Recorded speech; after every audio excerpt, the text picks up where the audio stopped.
अस्सलाम वालेकुम dear students, कैसे हैं आप? ठीक ठाक हैं? बिस्मिल्लाह करते हैं जी। आज का हमारा 5 लेक्चर है। पहले 4 लेक्चर हो चुके हैं हमारे थर्मोकेमिस्ट्री के FSc part 1 chemistry chapter number 7, जिसमें हमने इंथैल्पी तक स्टडी कर लिया था। आज हमारे पास नेक्स्ट एग्जाम्पल नंबर 1 है। आइए देखते हैं, इसको डिस्कस कर लेते हैं।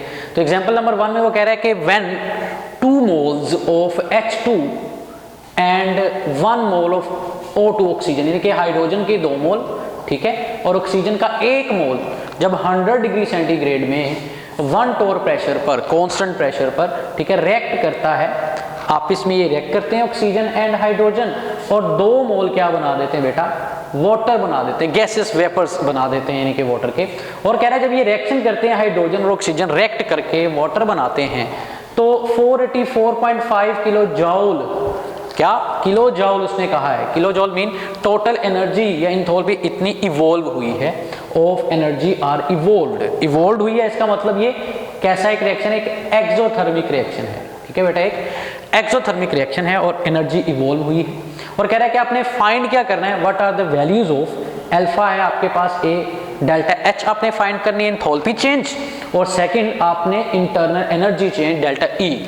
लेकिन उसने क्या कहा आखिरी बार, production of 1 mole of water, के वाटर 1 मोल बने, ठीक है, 1 मोल वाटर के लिए। इसमें टोटल उसने 2 मोल बताए हैं कि 2 मोल बन रहे हैं, लेकिन जो आपने डेल्टा एच और डेल्टा ई फाइंड करना फॉर 1 मोल आपने फाइंड करना बेटा, ठीक है। तो हम डिस्कस कर देते हैं फर्दर इसको। सबसे पहले एंथैल्पी में जो आपने काम करना है, आपने ये रिएक्शन लिखना है। और रिएक्शन आपके पास क्या है? आपके पास बेटा रिएक्शन आएगा डेट के H2, ठीक है, रिएक्ट करता है ऑक्सीजन के साथ और बना रहा है वाटर। अब इक्वेशन के मुताबिक जो इंफॉर्मेशन है उसके मुताबिक देखें, बैलेंस भी इसी तरह से होगी कि 2 मोल्स ऑफ हाइड्रोजन रिएक्ट करता है 1 मोल ऑफ ऑक्सीजन के साथ और 2 मोल्स ऑफ वाटर बना रहा है। साथ में कह रहा है कि जो डेल्टा एच है, एंथैल्पी है, जो एनर्जी है, वो इवॉल्व कितनी हो रही है? 484.5 किलो जॉल। ये एनर्जी क्या हो रही है बेटा? ये इवॉल्व हो रही है। चूंकि एनर्जी इवॉल्व हो रही है, जब भी आप रिएक्शन लिखते हैं एक्सोथर्मिक रिएक्शन के लिए, ये माइनस में आएगी। डेल्टा एच ये क्या आएगी बेटा? माइनस में आएगी, क्योंकि एक्सोथर्मिक रिएक्शन है, इवॉल्व हो रही है। अब ये हमारे पास इंफॉर्मेशन है क्या जी? 2 मोल्स के लिए एनर्जी निकली है टोटल, किलो जॉल लिखा, पर मोल नहीं लिखा। तो अब हम फाइंड करेंगे सबसे पहले ए पार्ट। ए पार्ट आपके पास क्या है बेटा? ए पार्ट में वो बात कर रहा है कि आपने डेल्टा एच फाइंड करना है, एंथैल्पी फाइंड करनी, लेकिन फॉर 1 मोल। तो हम 1 मोल के लिए बात करेंगे यहाँ पर। तो बेटा इंफॉर्मेशन में कहा कि डेल्टा एच आपको मिल गई, एंथैल्पी चेंज जो हीट इवॉल्व हुई है, ये वाली कितने मोल के लिए? डेल्टा एच फॉर 2 मोल्स है ये, ठीक है। 2 मोल्स के लिए डेल्टा एच कितना है जी? आपके पास -484.5 किलो जॉल। आपने किसके लिए फाइंड करना है? फॉर 1 मोल। तो बेटा 1 मोल के लिए क्या होगी? डेल्टा एच फॉर 1 मोल। 1 मोल के लिए क्या होगी आप बता दें, इजीली बता सकते हैं, कोई मसला ही नहीं है आपको। कैसे? देखिए ना, 2 मोल के लिए ये है, इसका हाफ करेंगे 1 मोल, तो फिर अगर इसका हाफ करें तो इसको भी हाफ कर देंगे, यानी कि इसको 2 पे डिवाइड करेंगे। -484.5 को किया पुत्र जी 2 पे डिवाइड। जब डिवाइड किया तो आंसर आ जाएगा आपके पास। हाफ तो आपको करना आता ही है ना। जब इसको हाफ करेंगे तो आपके पास ऑलमोस्ट 242.2 के करीब आंसर आ जाएगा, ठीक है। और ये आपके पास किलो जॉल पर मोल होगा भी, ये पर मोल है 1 मोल के लिए। ये सिंपल यूनिटरी मेथड कहलाता है। फॉर एग्जांपल आपने 50 कैंडीज ली हैं, 100 रुपए की आई हैं, 100 की आई हैं, एक कैंडी कितने की होगी? तो आपने टोटल क्वांटिटी को, टोटल अमाउंट को टोटल क्वांटिटी पे डिवाइड कर दिया। 100 को 50 पे करेंगे तो 2 आंसर आ जाएंगे। इसी तरह बेटा यहाँ पर 2 मोल के लिए ये एनर्जी है, तो 1 मोल के लिए क्या होगी? इसको टोटल को क्वांटिटी पे डिवाइड कर दिया, हाफ कर दिया, 1 मोल के लिए आ गई। तो ये आपका ए पार्ट आ गया कि डेल्टा एच किसके इक्वल है? डेल्टा एच इक्वल है किसके बेटा? -242.2 किलो जॉल पर मोल। ये पर मोल आपके पास, किलो जॉल पर मोल आंसर आ गया आपके पास, ठीक है। ये है डेल्टा एच। बड़ा आसान ए पार्ट आपका हो गया। अब वही बात कि माइनस क्यों है? माइनस इसलिए है क्योंकि इट इज एन एक्सोथर्मिक। ये क्या प्रोसेस है? एक्सोथर्मिक प्रोसेस है। ठीक है, अब नेक्स्ट हम बी पार्ट की तरफ चलते हैं। अब बी पार्ट आपके पास क्या है? बी पार्ट है कि आपने फाइंड करना है delta E, internal energy change again for, हाँ जी आवाज आनी चाहिए, 1 मोल। 1 मोल के लिए आपके पास होगा। अब 1 मोल के लिए आपने लास्ट जो इंथैल्पी की इक्वेशन स्टडी की थी, वी नो डेट, हम क्या जानते हैं? वी नो, क्या जानते थे? लास्ट इक्वेशन बताए, कोई भी बोले। हाँ जी बोल सकते हैं, जो भी है, भले वर्चुअल आप स्टडी कर रहे हैं। तो डेल्टा एच हमने स्टडी किया था लास्ट लेक्चर में, delta H is equal to delta E plus P delta V, ये हमने स्टडी किया था। हमने फाइंड क्या करना है? हमने फाइंड करना है डेल्टा ई। तो हम ऐसा करते हैं, इसको इसी तरफ रखते हैं और पी डेल्टा भी उस तरफ जाकर क्या हो जाएगा? माइनस, यानी कि हम रीअरेंज करते हैं इक्वेशन को। जब रीअरेंज करेंगे तो यही इक्वेशन आपके पास क्या बन जाएगी? Delta E is equal to delta of H वैसे ही है, पी डेल्टा वी इधर आकर क्या हो जाएगा पुत्र? बोले minus V P delta V, minus P delta V आ जाएगा आपके पास। ठीक है, अब हम नेक्स्ट क्या करेंगे? हम नेक्स्ट ये करेंगे कि आपके पास अब है पी डेल्टा वी, ये आपकी मेन इक्वेशन है। ये आपकी बेटा क्या है? मेन इक्वेशन है, इक्वेशन 1 कह सकते हैं इसको, जहां पर हम डेल्टा एच की वैल्यू हमने फाइंड कर ली, यस वो पुट कर देंगे। पी डेल्टा वी की वैल्यू जब फाइंड करेंगे वो यहाँ पुट करेंगे तो आपका आंसर आ जाएगा। अब हमने ये करना तो है, अब उसके लिए हमारे पास वी आल्सो नो डैट, हमने जो जनरल गैस इक्वेशन है, जो जनरल गैस इक्वेशन है बेटा, वो क्या है? P V is equal to N R T. तो इसको अगर आप इसमें कन्वर्ट कर लें तो ये क्या बन जाएगी? पी डेल्टा वी किसके इक्वल आएगा? ये आ जाएगा डेल्टा एन आर टी के इक्वल आ जाएगा। किसके इक्वल आ जाएगा? Delta N R T. तो हम ऐसा करते हैं, पहले पी डेल्टा वी फाइंड करते हैं फॉर 1 मोल। जब हम P delta we for 1 mole find करेंगे तो ऑटोमेटिकली बेटा आपके पास क्या होगा? आपके पास यहाँ वैल्यू पुट करेंगे और हमारा आंसर आ जाएगा। तो स्टे कनेक्टेड बेटा, देखते हैं। मैं इस पोर्शन को, इस क्वेश्चन को होप सो आपको समझ आ गई होगी। मैं इरेज कर रहा हूँ ताकि हमारा बोर्ड में वर्किंग प्रॉपर हो सके, तो मैं ये इरेज कर रहा हूँ बेटा। ओके, तो दिस वन आप ये नोट कर लीजिएगा उतनी देर तक, क्योंकि हमें मे भी वो भी रिमूव करना पड़े पार्ट, तो ईजिली हम ये कनेक्ट हो जाएंगे। ओके बेटा, बिस्मिल्लाह करते हैं। तो जनाब हमारे पास टॉपिक था क्या? व्यू में आपको इंशाल्लाह टेक्स्ट नज़र आएगा, टेक्स्ट को फोकस करना है आपने। ठीक है, मैं मे बी आउट हो जाऊँ स्क्रीन से। तो ये आपके पास P delta V delta N R T last यहाँ तक हमने किया होगा। ओके, तो हम डेल्टा एन आर टी सबसे पहले हम देखते हैं पुत्र कि डेल्टा एन क्या है। तो मैं यहाँ लिख लेता हूँ इक्वेशन को कि आपके पास क्या है जी?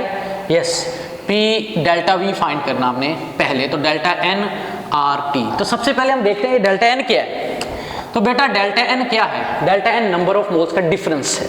आपके पास डेल्टा एन क्या है? डेल्टा एन है number of moles of product, इसको कहते हैं number of moles of product minus number of moles of reactant. Product के मोल माइनस रिएक्टेंट के मोल, ये आपके पास डेल्टा एन कहलाता है। हमारे पास इक्वेशन क्या थी? मैं याद करवा देता हूँ आपको। इक्वेशन थी A2H2, ठीक है, प्लस O2 एरो 2H2, आपको राइट साइड पे भी लिखी नजर आ रही होगी। तो अब यहाँ पर हम डेल्टा एन फाइंड करते हैं। पहले क्या है डेल्टा एन? देखिएगा कि प्रोडक्ट के मोल कितने हैं टोटल। प्रोडक्ट के ये जो लिखे होते हैं ये मोल्स हैं, ये 2 मोल्स हैं प्रोडक्ट के, माइनस रिएक्टेंट के मोल कितने हैं?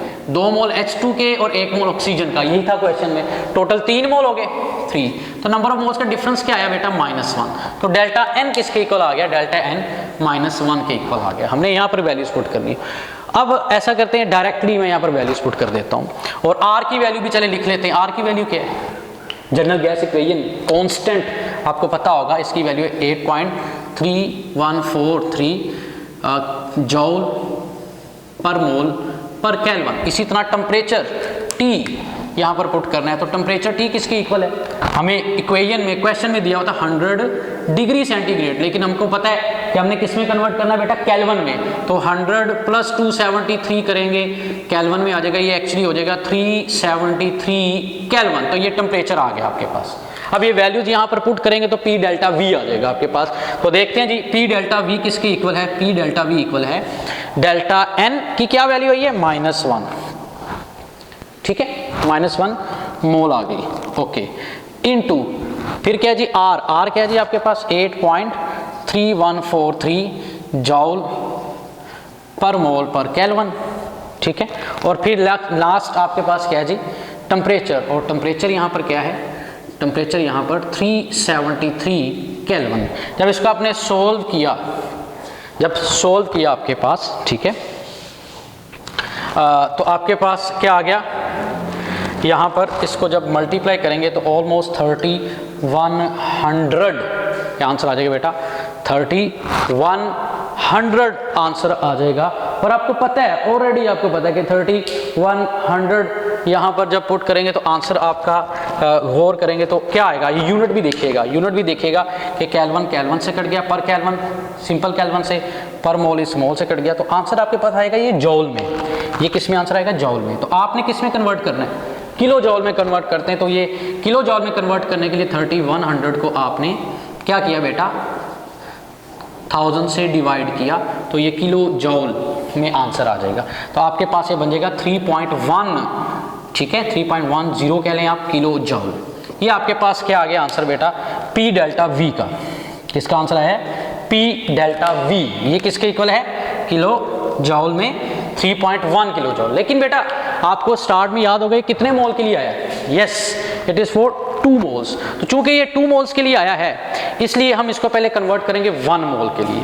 तो थोड़ा सा डेल्टा ई के लिए हमें ये वर्किंग करना पड़ रही है। आप लोगों ने होप सो ये नोट कर लिया होगा, मैं रेस कर रहा हूँ, तो देखते हैं फर्दर।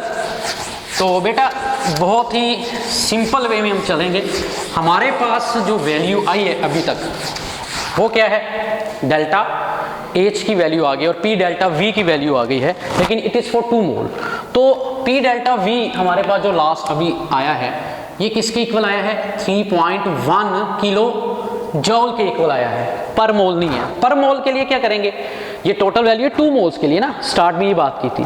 पर मोल के लिए क्या करेंगे, अगेन 2 पे डिवाइड करेंगे। तो पी डेल्टा वी अगर मैं 3.1 डिवाइडेड बाई 2 कर दूं, 2 पे डिवाइड कर दूं, तो यही आंसर किलो जौल पर मोल बन जाएगा। ठीक है बेटा, पर मोल में आ जाएगा।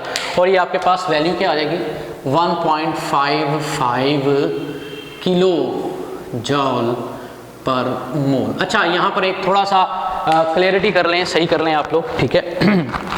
वो आपके पास क्या है, यहाँ पर यह -1, तो आंसर में यहाँ पर बेटा माइनस आएगा।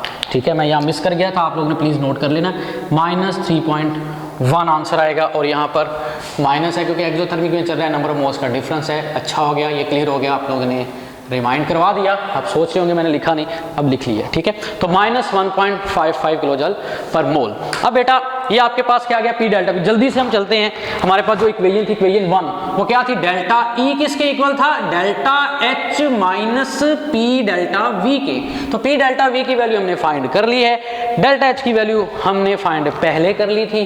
ठीक है, तो हम पुट करते हैं यहाँ पर वैल्यूज, पुट वैल्यूज। ठीक है, जब वैल्यूज पुट करेंगे तो आपके पास आंसर आ जाएगा, delta E is equal to delta H हमने ए पार्ट में फाइंड किया था, आपने नोट किया होगा, वो कितना था, -242.2 ऑलमोस्ट। फिर फॉर्मूले के मुताबिक माइनस आया, फिर पी डेल्टा वी अगेन ये माइनस में वैल्यू है -1.55, ये हमने यहाँ पर वैल्यू पुट कर ली। ठीक है, जब ये पुट कर ली है तो आंसर इसका क्या आएगा, delta E is equal to -242.2 minus minus क्या हो जाएगा, यस, +1.55। तो चूंकि एक +1.5 एक माइनस क्या, प्लस माइनस माइनस, आप इसमें फंक्शन इसका क्या होगा बेटा, यस, माइनस का, माइनस होकर ऑलमोस्ट 240.6 आ जाएगा। और बिगर टर्म वाला साइन आएगा -240, माइनस ये बड़ी टर्म का आया तो -240.6। लेकिन ये आंसर का भी यूनिट अगेन ये है किलो जौल पर मोल, क्योंकि क्वेश्चन में उसने कहा हुआ था ए पार्ट किलो जौल पर मोल फाइंड करना है। डेल्टा ई किसके इक्वल है, -240.6 किलो जौल पर मोल। तो हमारे पास ए पार्ट का भी आंसर आ गया और बी पार्ट का भी आंसर आ गया। तो बेटा ए पार्ट का आंसर क्या आया था आपके पास, डेल्टा एच। ए पार्ट हमारे पास था delta H is equal to -242.2 kilojoule per mole. ठीक है, और यहाँ पर बी पार्ट में हमने क्या किया, डेल्टा ई की वैल्यू फाइंड की, ये कितनी थी, -240.6 किलो जौल पर मोल। तो ये हमारे बेटा 2 आंसर थे मेन, हमने कर लिए डिटरमिन। एग्जाम्पल नंबर 1 सिंपल आसान थे, जाहिर है डेल्टा ई के लिए हमें थोड़ी सी अरेंजमेंट करनी पड़ी है। होप सो बेटा आप लोगों ने नोट कर लिया होगा, मैं थोड़ा सा साइड पे भी हो जाता हूँ ताकि आप लोग ये नोट कर लें। और ये पोर्शन भी मे बी ये मिसिंग भी हो तो इसका यूनिट अगेन बता दूँ, इसका यूनिट है किलो जाउल पर मोल। अगर ये मिसिंग हो रहा होगा तो आपको नज़र आ रहा होगा। तो अपना बहुत ख्याल रखिएगा। होप्स आपको समझ आ गई होगी। फ़ी मानिल्लाह, अल्लाह हाफ़िज़।